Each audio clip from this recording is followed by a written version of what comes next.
Horror कहानियाँ थी। गाना। आज 20 सालों बाद रमेश अपनी दुल्हन नैना के साथ अपने गांव के अपने पुराने घर आता है। सभी लोग बहुत खुश थे। रूपा भी अपनी बहू का स्वागत करने में लगी थी। पर ये क्या, रूपा जैसे ही अपनी बहू की आरती उतारने जाती है, अचानक से तेज हवाएं चलने लगती है। घर की लाइट चली जाती है और आरती का थाल का दीपक बुझ जाता है।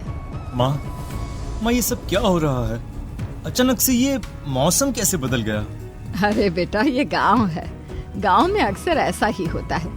किसी भी वक्त मौसम बदल जाता है और कभी भी लाइट चली जाती है। दीपाली बेटा, किचन से मोमबत्तियां तो ले आ। रूपा के कहने पर दीपाली किचन में मोमबत्ती लेने जाती है। लाइट ना होने की वजह से घर में काफी अंधेरा था, इसलिए दीपाली अपने फोन का टॉर्च ऑन करती है और टॉर्च ऑन करते ही उसे महसूस होता है जैसे कोई उसके सामने से गुजरा हो। मुझे ऐसा क्यों महसूस हुआ कि मैंने अभी यहाँ किसी को देखा? क्या सच में यहाँ कोई था या ये सिर्फ मेरा वहम था? अरे दीपाली बेटा, मिले कि नहीं मोमबत्ती? हाँ माँ, बस अभी लाती हूँ। दीपाली सारी बातों को भूलकर मोमबत्ती जलाती है और जैसे ही मोमबत्ती लेकर वापस बाहर जाने के लिए पीछे मुड़ती है तो उसके सामने एक 10 साल की छोटी बच्ची खड़ी होती है। उस बच्ची की एक झलक देखते ही दीपाली डर जाती है और जोर जोर से चिल्लाने लगती है। तभी अचानक से लाइट आ जाती है। दीपाली की आवाज सुनकर शंकर और छोटा भाई पवन उसके पास पहुंचते हैं। क्या हुआ दीपावली बेटा? पापा, मैंने किसी को देखा। दीदी यहाँ पर कोई नहीं है। अंधेरे में वहम हुआ होगा आपको। अब चलो, दरवाजे पर भैया भाभी कब से खड़े हैं। दीपाली भी इसे अपना एक वहम समझकर सबके साथ बाहर चली जाती है, जहां वो लोग अपनी भाभी का स्वागत करते हैं। नैना अपने पैरों से कलश को गिराकर थाल में पैर रखती है और घर के अंदर जाती है। सब घर के अंदर चले जाते हैं। भाभी, मैं आपकी ननद नहीं, आपकी छोटी बहन और फ्रेंड की तरह हूँ। इसलिए कभी भी आपको ये लगे कि भैया आपको सता रहे हैं तो आप उनकी शिकायत मुझसे कर देना। भाभी भैया की शिकायत करे या ना करे, पर मुझसे और माँ से तेरी शिकायत जरूर करेगी। सभी आपस में बैठकर हंसी मजाक कर रहे थे। नैना भी घूंघट किए अपने बिस्तर पर बैठी थी। वो सब आपस में बात कर ही रहे होते हैं कि तभी उन्हें एक अजीब डरावनी आवाज सुनाई देती है और कमरे की खिड़की अपने आप ही खुल जाती है। मुझे इसीलिए गांव पसंद नहीं। गांव में ऐसी ही डरावनी आवाजें आती हैं। मैंने तो सुना है गांव में बहुत सारे भूत भी होते हैं और इस मौसम को पता नहीं क्या हो रहा है। मुझे तो बहुत डर लग रहा है। मैं तो अपने कमरे में जा रही हूँ सोने। बाय भाभी, हम कल बात करेंगे। अब सब अपने कमरे में सोने चले जाते हैं। नैना अपने कमरे में बिल्कुल अकेली थी। कुछ देर बाद रमेश अपने कमरे में आता है और देखता है कि नैना खिड़की के पास खड़ी होकर बाहर की ओर एक टक नजरें लगाकर देख रही थी। क्या हुआ नैना? बाहर क्या देख रही हो? मैं बाहर का मौसम देख रही हूँ रमेश जी। इस मौसम को देखकर ऐसा लग रहा है जैसे आज कोई अपना बदला लेने के लिए आया है। तुम क्या बोल रही हो? मेरी कुछ समझ में नहीं आ रहा। और वैसे भी रात काफी हो चुकी है, अब हमें भी सो जाना चाहिए। चलो। इतना बोलकर रमेश सोने के लिए बिस्तर पर लेट जाता है, पर नैना अब भी खिड़की के पास ही खड़ी होती है। रमेश के सो जाने के बाद नैना अपनी सास के कमरे में जाती है और अपनी सास के पास बैठकर रोने लगती है, जिसे सुन सास की नींद खुल जाती है। बहू, अरे क्या हुआ बहू? तू इतनी रात को यहाँ मेरे कमरे में बैठकर रो क्यों रही है? मम्मी जी, आपने मुझे क्यों नहीं अपनाया? आपको पता है, आपकी वजह से मुझे और मेरे परिवार वालों को गांव वालों के कितने ताने सुनने पड़े। तू मेरी बहू नहीं है? कौन है तू? मम्मी जी, मैं आप ही की बहू हूँ। आपने मुझे अब भी नहीं पहचाना? इतना बोलते ही नैना की आंखें लाल हो जाती हैं। वो जोर जोर से हंसने लगती है। मौसम का रुख बदल जाता है। कमरे की खिड़कियां और दरवाजे अपने आप ही खुलने और बंद होने लगते हैं। देखते ही देखते नैना हवा में उड़ने लगती है और वो अपनी आंखों के इशारे से अपनी सांस को भी हवा में लटका देती है। तेरी वजह से मुझे और मेरे घर वालों को ताने सुनने पड़े। तुमने जो पाप किया है, तुझे उस पाप की सजा मिलेगी और अब तेरी इस गलती की सजा तेरा पूरा परिवार भुगतेगा। इस तरह से नैना बड़ी ही बेरहमी से अपनी सास को मार डालती है और आराम से अपने कमरे में जाकर सो जाती है। अगली सुबह जब घर वालों को कमरे में रूपा की लाश मिलती है तो उन लोगों के पैरों तले जमीन खिसक जाती है। कल तक माँ बिल्कुल ठीक थी, फिर अचानक ऐसा क्या हुआ रात को कि माँ हम सबको छोड़कर चली गई। सारी गलती मेरी है। बेटे की शादी की खुशी में मैं ही रात को घर वापस नहीं आया और चला गया अपने गांव के दोस्तों से मिलने। अगर रात को मैं अपनी रूपा के साथ होता तो शायद आज वो हमें छोड़कर न जाती। घर में शोक का माहौल पसर गया था, पर नैना को इस बात से कोई फर्क नहीं पड़ रहा था और ये बात कहीं ना कहीं पवन को भी समझ में आ रही थी। अब ऐसे ही कुछ दिन बीतते हैं और 1 महीने के अंदर ही अंदर शंकर की भी मौत हो जाती है। पहले माँ छोड़कर चली गई और अब पिताजी। क्या हो गया है हमारे घर को? पता नहीं किसकी नजर लग गई है। भैया ये घर सही नहीं है। हम जब से इस घर में आए हैं कुछ न कुछ बुरा ही हो रहा है। हमें यहाँ से वापस शहर चले जाना चाहिए। जहाँ रमेश, दीपाली और पवन का रो रो कर बुरा हाल था, वहीं नैना अपने कमरे में बैठी आराम से मेकअप कर रही थी। दीदी मुझे तुमसे कुछ बात करनी है। मुझे लगता है कि इन सब के पीछे भाभी का हाथ है। पवन तू ये सब क्या कह रहा है? तू होश में तो है ना? अगर भैया भाभी ने तेरी ये बकवास बात सुन ली तो उनके दिल पर क्या गुजरेगी? तू भाभी पर इतना बड़ा इल्जाम कैसे लगा सकता है? दीदी आप खुद ही देख लो ना, हम जब से इस घर में आए हैं सब कुछ बदल गया है। शादी से पहले नैना भाभी ऐसी बिल्कुल नहीं थी, पर अब वो किसी से बात नहीं करती, ज्यादातर अकेले अपने कमरे में ही रहती है और कभी उनसे बात करो भी तो न जाने कैसी अजीबोगरीब तरह की बातें करने लगती हैं। तू पागल हो गया है? आप समझती क्यों नहीं है दीदी? देखो ना, हमारे घर में मौत का सिलसिला शुरू हो गया है, पर भाभी को कोई फर्क नहीं पड़ रहा। वो अभी भी मेकअप कर रही हैं, आराम से खाना खा रही हैं। और दीदी आपको पता है, जिस रात माँ की मौत हुई थी ना, उस रात मैंने भाभी को माँ के कमरे में जाते हुए देखा था। पवन की बातें सुन अब दीपाली के मन में भी शक पैदा होने लगता है और वो इस बारे में रमेश से बात करती है। रात को सब साथ में बैठकर खाना खा रहे थे, तभी कौन हो तुम और तुम ये सब क्यों कर रही हो? क्यों सबकी जान ले रही हो? रमेश जी ये आप क्या कह रहे हैं? मैं भला मम्मी जी पापा जी की जान क्यों लूंगी? मैंने कब कहा कि तुमने माँ पापा की जान ली? नैना, तुम तो मेरी पत्नी हो, तुम थोड़ी किसी को मारोगी।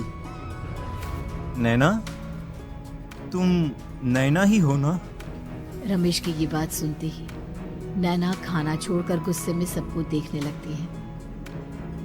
नैना की गुस्से भरी आंख को देखकर तीनों भाई बहन डर जाते हैं। तभी नैना जोर जोर से हंसने लगती है।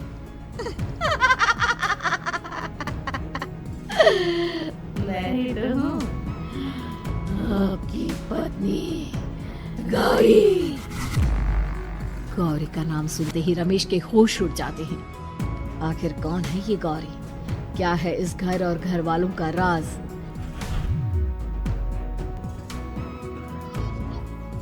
हमारे दोनों बच्चे एक साथ कितने अच्छे लग रहे हैं ना? हाँ, कितने अच्छे दोस्त हैं दोनों। बस बड़े होने के बाद भी इनकी ये दोस्ती बनी रहे तो बच्चे कितने खुश रहेंगे।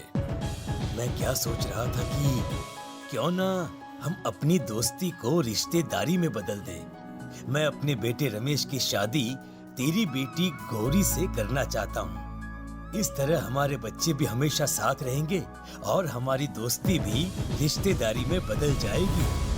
शंकर की इस बात से उसके दोस्त को बहुत अच्छा लगता है और वो अपनी बेटी की शादी रमेश से करवाने के लिए तैयार हो जाता है। बहुत जल्द दोनों परिवार मिलकर बचपन में ही रमेश और गौरी की शादी करा देते हैं। अरे शंकर, अपने बच्चों की शादी करवा कर हमने अपनी दोस्ती को रिश्तेदारी में बदल तो लिया, पर मैं चाहता हूँ कि अपनी गौरी का गौना 2 साल बाद करूँ, ताकि वो थोड़ी समझदार हो जाए। अरे हाँ हाँ दोस्त, बिल्कुल, अब हमें कोई दिक्कत नहीं है। इसी तरह समय बीतने लगता है।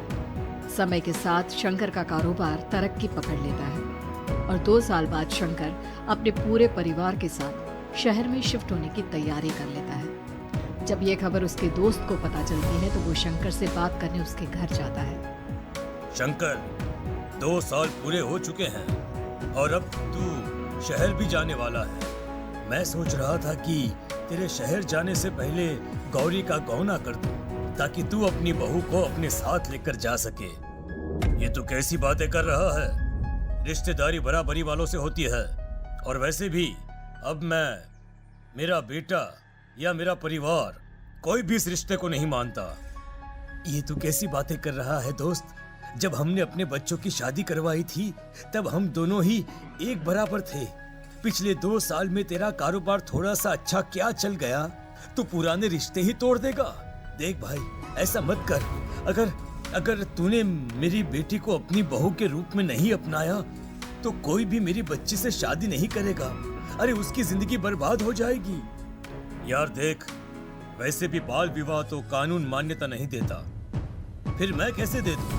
तू अपनी बेटी के बड़े होने पर उसकी शादी किसी दूसरे लड़के से करवा देना। वैसे भी तब तक ना उसे और ना ही गांव वालों को ये बात याद रहेगी। मेरे बेटे को बख्श दे मेरे भाई। इस तरह से शंकर अपने दोस्त के परिवार और गौरी को गांव वालों के ताने सुनने और जिल्लत से भरी जिंदगी जीने के लिए छोड़ अपने परिवार वालों के साथ शहर चला जाता है। अरे इनकी गोरी में ही कोई दोष होगा, तभी तो लड़के वालों ने इनकी बेटी को अपनी बहू के रूप में नहीं अपनाया और उसको यहाँ छोड़कर शहर चले गए। अब कौन थामेगा ऐसी लड़की का हाथ? अरे पता नहीं कैसा आदमी है जो गांव वालों के इतने ताने सुनकर भी सर उठाकर गांव में चल रहा है। अरे अगर मेरी बेटी के साथ ऐसा हुआ होता ना तो मैं तो शर्म के मारे मर ही जाता। हाँ, दिन रात लोगों की नजरों में अपने लिए ग्रहण देख और सबके ताने सुन सुन अब गौरी के पिता हिम्मत हारने लगते हैं और एक रात गौरी के माता पिता खुदकुशी कर लेते हैं। ये सदमा गौरी भी सहन नहीं कर पाती और उसकी भी मृत्यु हो जाती है। तुम्हारे परिवार की वजह से हम लोगों ने अपनी इज्जत और जान गंवाई। इसका बदला तो तुम्हें चुकाना पड़ेगा, वो भी अपनी जान देकर। हंसते हुए अब नैना हवा में उड़ने लगती है। नैना अब पूरी तरह से बदल चुकी थी। गौरी की आत्मा उसके शरीर पर हावी हो चुकी थी। उसकी आंखें सफेद, पैर उल्टे, चेहरा काला और बाल बिखर गए थे। अब गौरी अपनी शैतानी शक्तियों से घर के हर कोने को अपने काबू में कर लेती है और सीधी दीवार पर जाकर चिपक जाती है। मुझे अपना बदला चाहिए। बदला लूंगी मैं तुम सबको खत्म कर दूंगी। गौरी इतनी तेज चिल्ला रही होती है कि उसकी आवाज से घर के सारे कांच टूट जाते हैं। सामान इधर उधर गिरने लगता है और ये सब देखकर तीनों भाई बहन के होश उड़ जाते हैं। बचाओ, भागो, भागो। उन तीनों को अपनी जान बचाने के लिए यहाँ से वहां भागता देख गौरी जोर जोर से हंसने लगती है। तभी दीपाली घर से बाहर निकलने लगती है, जिसे देख गौरी गुस्से में अपनी शक्तियों से तुरंत घर का दरवाजा बंद कर दीपाली को हवा में उड़ा देती है। बाहर भागेगी, मुझसे बचकर भागना चाहती है? कोई नहीं बचेगा, आज तुम सब मरने वाले हो। अचानक घर में भूतिया आवाजें गूंजने लगती है, तेज हवाएं चलने लगती हैं।